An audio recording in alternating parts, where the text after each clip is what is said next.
Be me, Alex, youngish adult living in a tiny apartment with broken radiator and too many succulents. Work, junior product designer, spends too much time on Figma and thinking in rectangles. Married to Mia. Mia is chaotic, soft, brilliant, and works at a nonprofit that does sexual health outreach. We met on a volunteer shift handing out condoms in a park. Fell for each other over plastic spoons and bad thermos coffee. We're young, kind of experimental, mostly in love, and kind of bad at boundaries. We talk about stuff like swinging, threesomes, open relationship, like people talk about brunch spots. Last year, over 2 bottles of cheap wine, we read a bunch of articles and did a spreadsheet. Pros/cons column for try and experience with others. Both agreed on rules. Honesty, safe words, protection, emotional check-ins, and boundaries on sneaky behavior. I was nervous but curious. Mia was curious and somehow 10% braver than me. Fast forward. We agree to try a soft experiment. The plan. She gets to meet someone for a one-off hookup if she wants. I get full access to her texts, we use protection, no secrecy about logistics, and we debrief the next day with pizza and actual feelings. I say yes because I trust her and because the spreadsheet looked like adulting. I thought I could handle it. I thought the spreadsheet would protect me from my own brain. We set rules again. Friday night ritual. Text me plans. I can call before if I want. Any video/audio must be shared only if both agree. Box checked for consent both ways. Mia nods, buys an extra rapid test from CVS the day before, picks condoms I approve of, I have opinions, and asks me to pick up PETA before she leaves so we have something harmless as a landing space. I was calm, brave, spreadsheet man. Then Thursday happens. Mia comes home late from work. Smells like someone else's jacket and a bar I do not recognize. I ask, how was your night? She says, fine. I nod, I make pita, I watch TV with the volume too loud to think. She had told me earlier she might do it sooner than planned if the opportunity came up. I thought that meant next week. Apparently opportunity is on Mia's timeline, not mine. She texts me around midnight. It happened. I feel like a bell in an empty church rung the wrong way. My brain says, breathe. My mouth says, oh, like a slow deflating balloon. I ask for details per the rules. She answers with, it was quick. It was safe. I told him about us. He was respectful. I ask for the other's name. Dylan. I picture a bar Dylan. A grin. A shoulder shrug. Neutral. Fine. Whatever. Spreadsheet rules. Right? Then she does something I never expected. She sends a short video. Not of the act. Not explicit content. I told her rules. She followed them. It's the aftermath.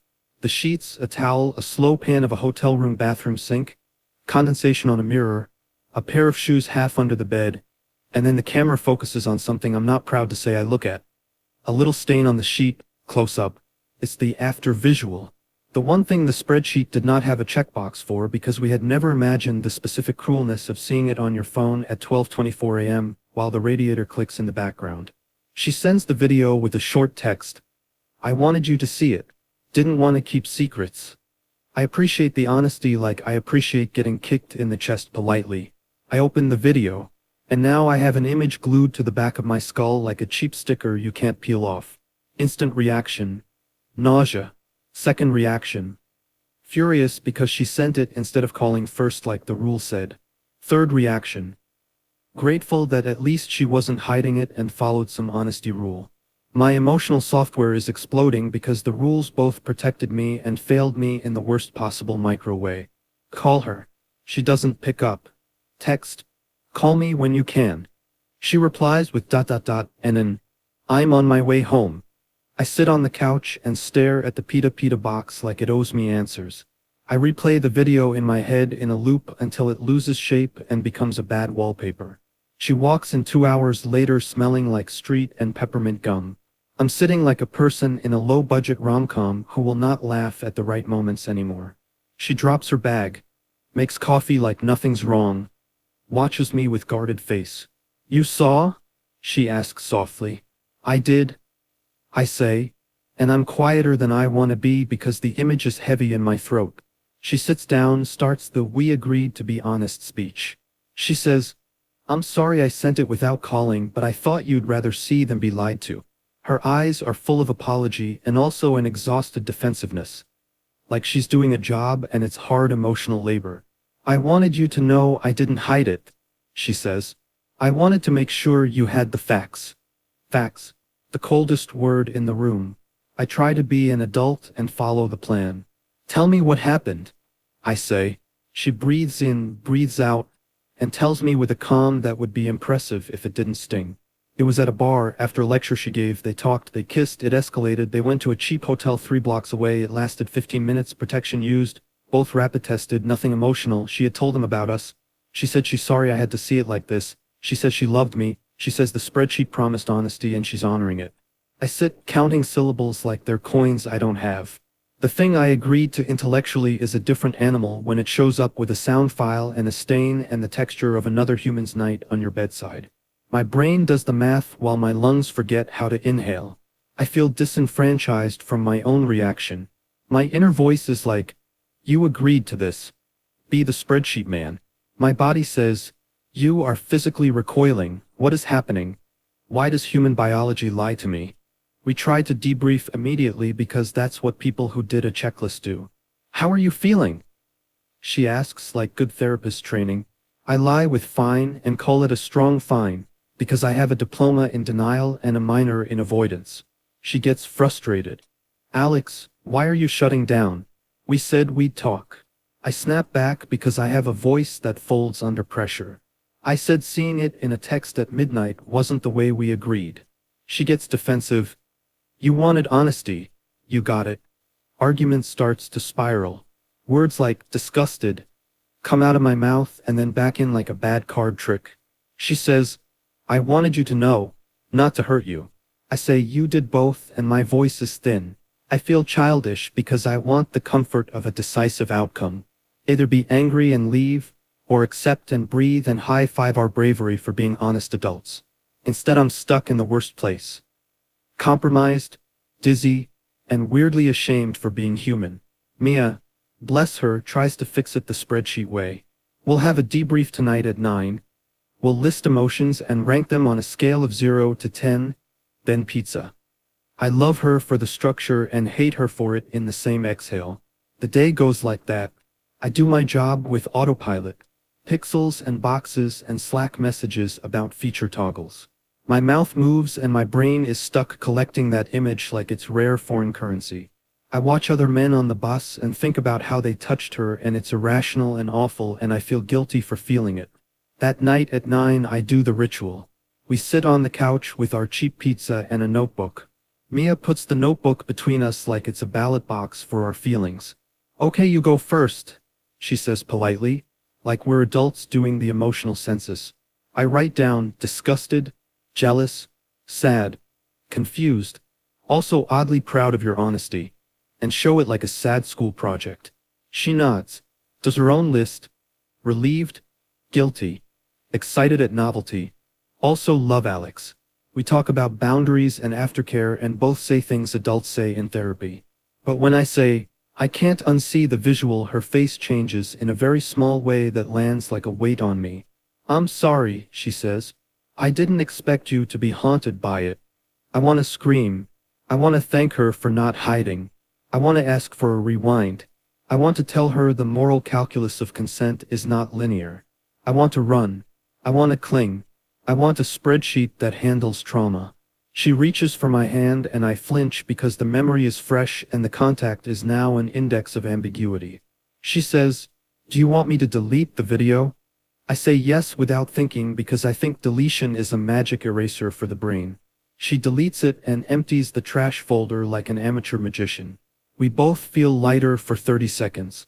Then the image stays anyway because the brain stores things differently than file systems. Week goes on.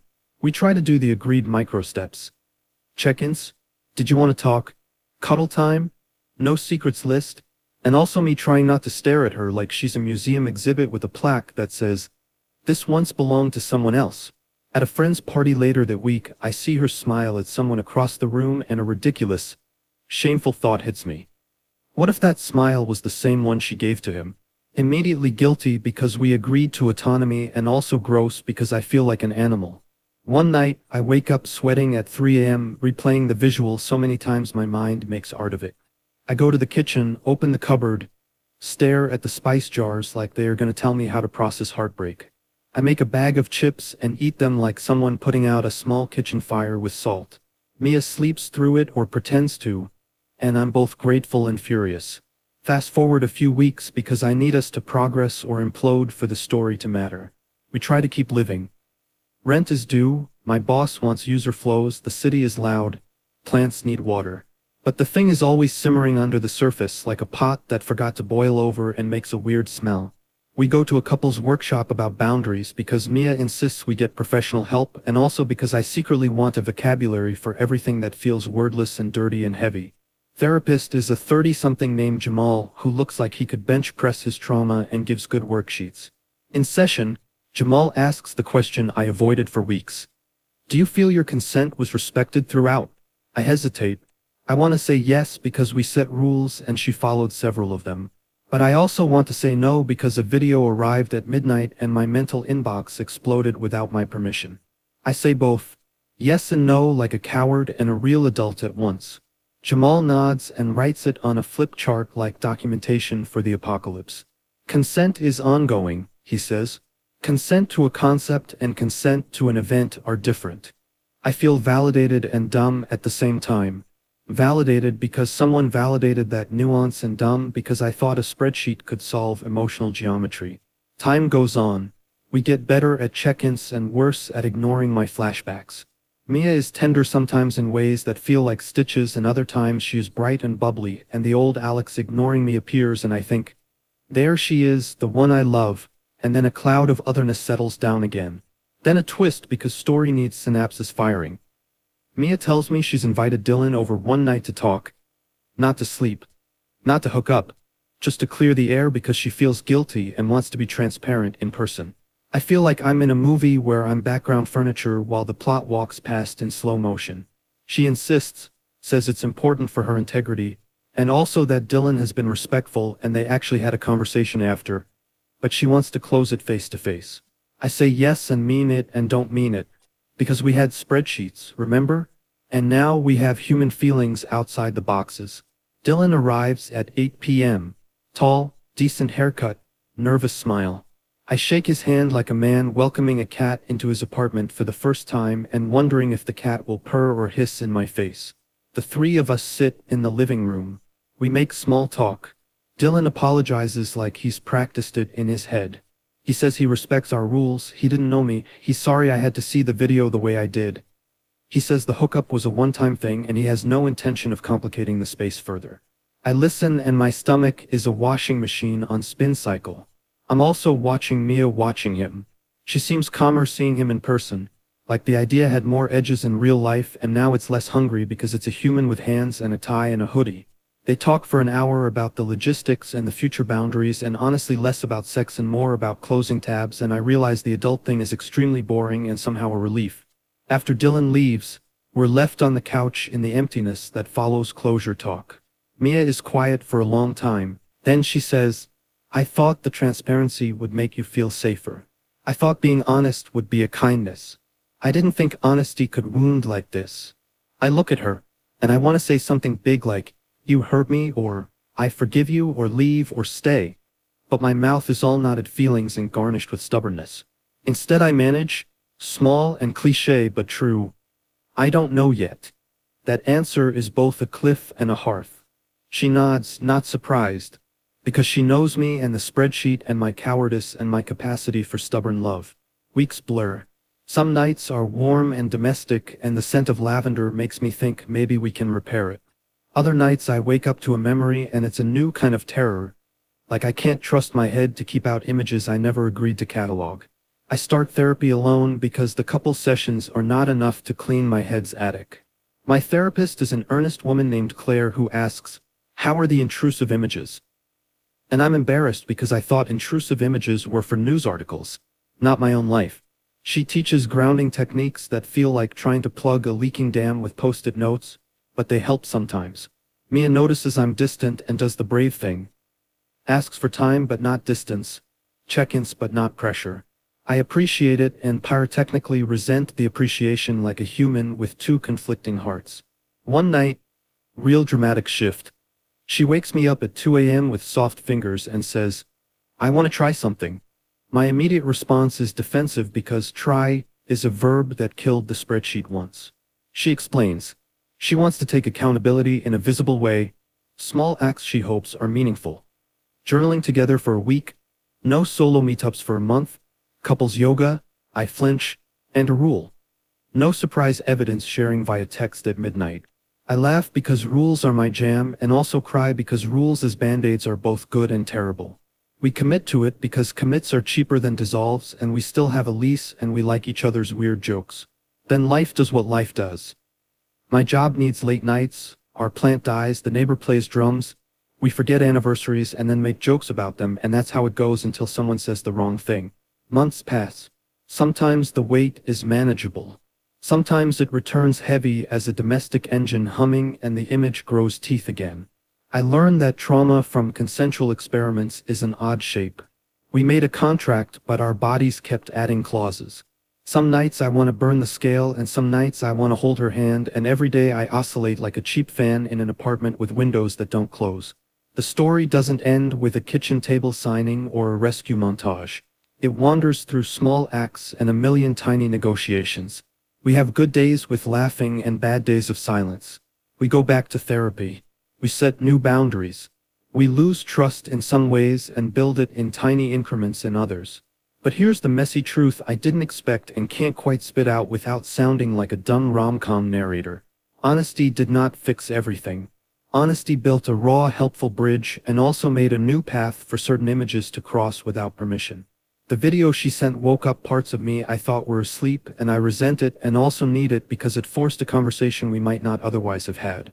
I still have nights where the image sneaks through and I place my phone face down and watch the ceiling like a bad sculpture. I still have nights where I wake up, she's beside me, and I feel a small gratefulness that the warm shape next to me is hers and not an idea on a screen. We keep going because leaving feels like erasing our history and staying feels like slow repair. There is no final answer except that the image is there, the feelings are alive, and we are fumbling with tools that may or may not be enough. So the end of this chapter is not neat. It's me at 2 a.m. in sweatpants, breathing. Trying to remember that consent was given and rules were made, and also that being human means sometimes we get surprised by the wrong things at the wrong time. Trying to hold both love and disgust in my hands at once without dropping either. Trying to live a life where the next surprise is planned and agreed on, not sent like a midnight memo that rewires your head. That's where I am now. Not healed. Not broken in a way that can't be fixed. Just living with the new scar and wondering what I'll do when it itches again.